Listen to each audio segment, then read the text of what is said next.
All right, it's Lucando, FightHype.com. With Ricky Funez.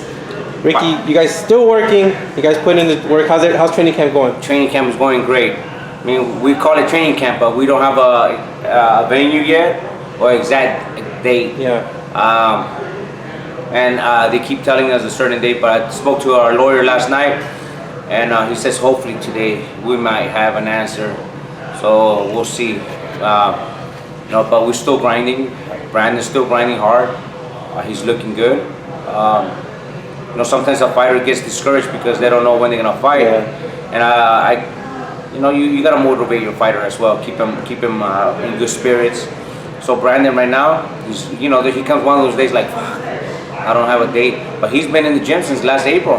That's true. He hasn't stopped. So I mean, I'll give him some days off.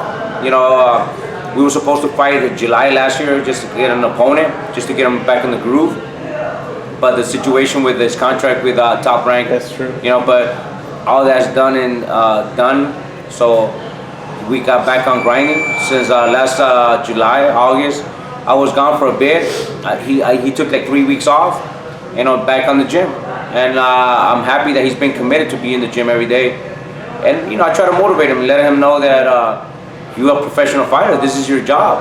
No matter what, you gotta get your ass here to the gym and at least shake off, move around, shadow box. Yeah. That's your job. You gotta be ready. That's good advice. Yeah, because you don't know when you're gonna get that call. Hey, be ready to fight in 5 weeks.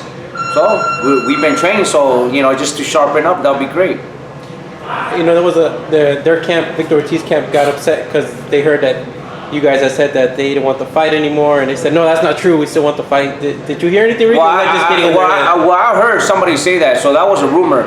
Nothing disrespect to Haas or Victor, but then they do whatever they want to do. I mean, we're doing our thing.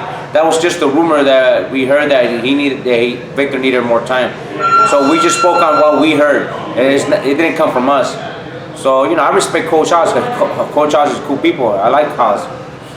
So has anything changed in Brandon's mindset, Ricky, with this fight? Brandon's more pissed, more angry at kicking Victor's ass.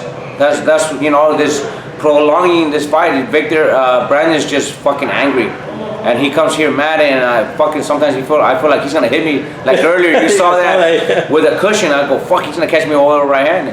Is that he's so sharp? He's angry. He wants to get that frustration out on Victor. And it's a good thing. Yeah. And it could be a bad thing, but he has self-control. Brandon's a veteran. Yeah. Brandon, Victor is a veteran. Brandon's a veteran. Brandon's ready to go. He's just pumped up. He just wants this fight date already to go, so we could just sharpen up our sharpness. Brandon's been good. He's been looking good in sparring.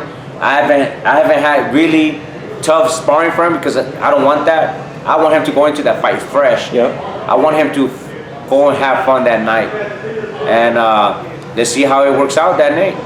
Any worry about the layoff, Ricky? I know you guys been in the gym, but it's different when you're not in the, I gave a call to Robert and we talked, and he knows Brandon more than I do. So I still, as a coach myself, that I want to learn from different coaches. What better coach to call? Yep. Robert Garcia.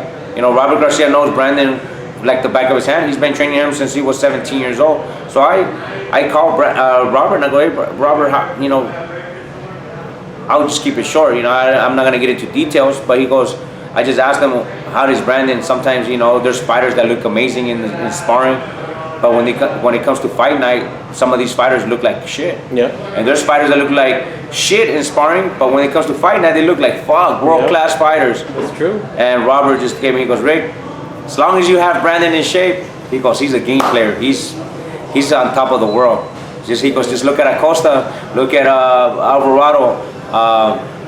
He goes, and Peterson. So he goes, look at those fights. He goes, he was in top shape, he was in shape, and he was focused.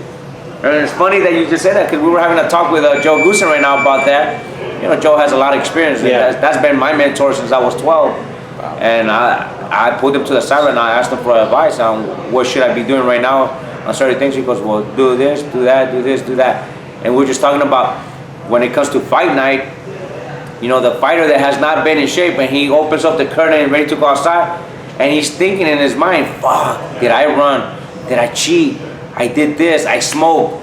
You know, you start doubting yourself on how you're gonna be in that fight. But once you open up the curtain and you're in shape and you go, fuck, I jogged, I ran, I listened to my coach, I did this, I did that. Man, you both are set to go. Nothing could stop you, no matter what, how in shape the other opponent is.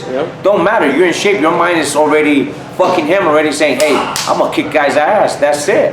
And that's the way we're at right now with Brandon. Brandon has been doing his running, he's been doing his training here, he's been doing everything. He's been listening to me. Sometimes, you know, Brandon, he gets a little bit stubborn. I let him have his fun, but you know when to work. And simple as that.